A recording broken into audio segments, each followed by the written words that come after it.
Firefighters make some progress on the Dollar Ridge fire thanks to a slight break from the weather. Now that's some good news because the blaze has already scorched 47,000 acres and forced homeowners to evacuate.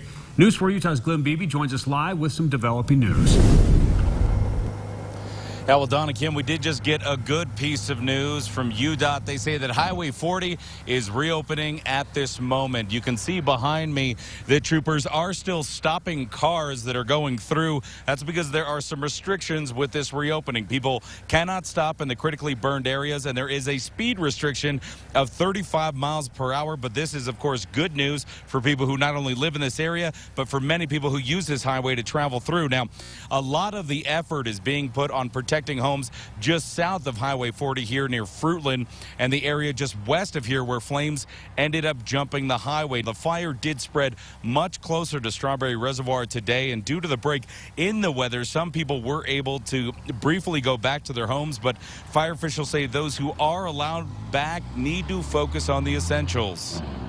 Prescription pets and papers are very important. So those are the three things I tell people that they really need to, if you do have an opportunity to go back into your home, that's something that you should definitely come away with.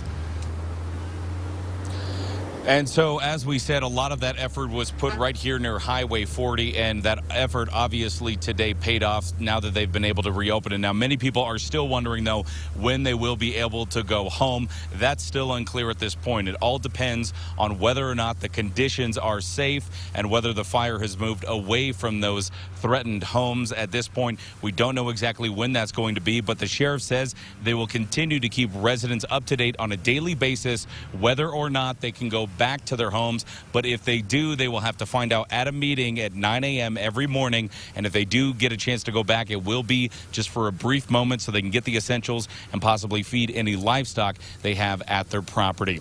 Reporting live in Duchesne, I'm Glenn Beebe, News 4 Utah.